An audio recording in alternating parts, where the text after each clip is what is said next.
यार देखो, कई बार जो है ना होम्योपैथी में केस की चाबी लैब रिपोर्ट में नहीं, बल्कि मरीज की एक ऐसी बात में छिपी होती है जिसे वो इनिशियल स्टेज में बताता ही नहीं है। मेरे पास एक लेडी आई थी, उसकी मेन कंप्लेंट थी बार बार मुहासे होना, नए नए मोल्स निकलना, पीरियड्स ठीक से ना होना, सप्रेस रहना और हर बार पीरियड के पहले या बाद में ल्यूकोरियल डिस्चार्ज होना। उसका पहले भी कई जगह इलाज हो चुका था, लेकिन कोई खास सुधार नहीं हुआ था।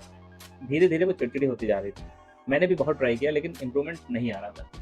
तब कई बार की बातचीत के बाद एक दिन उसने अचानक से कहा, डॉक्टर साहब, जब मैं शीशे में अपना चेहरा देखती हूँ तो लगता है कि ये मेरा चेहरा ही नहीं है। यही एक बात की पूरे केस का टर्निंग पॉइंट बन गया। इस मेंटल सिम्टम के आधार पर मैंने रिपर्टरी में रुब्रिक लिया, delusion, imagination, face is unfamiliar. इस रुब्रिक में बहुत कुछ रेयर मेडिसिन थी।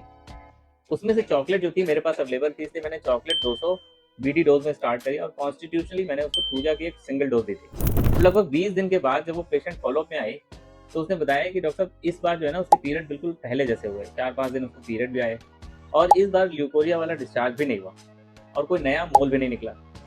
हालांकि एक्ने में उसको इम्प्रूवमेंट नहीं मिला, इसलिए उसके लिए मैंने लीडम पाल ऐड किया और चॉकलेट को कंटिन्यू रखा। तो दोस्तों, ये केस जो है ना अभी फाइनल रिजल्ट पे नहीं है, केस अभी ट्रीटमेंट में है और आगे भी फॉलोअप रहेगा। लेकिन इस केस ने एक बार मुझे फिर याद दिलाया कि कभी कभी मरीज की सबसे छोटी, सबसे अजीब लगने वाली बात पूरे प्रिस्क्रिप्शन का डायरेक्शन चेंज कर देता है। इसलिए होम्योपैथी में केवल बीमारी नहीं, बल्कि पूरे व्यक्ति को समझना सबसे इंपॉर्टेंट है।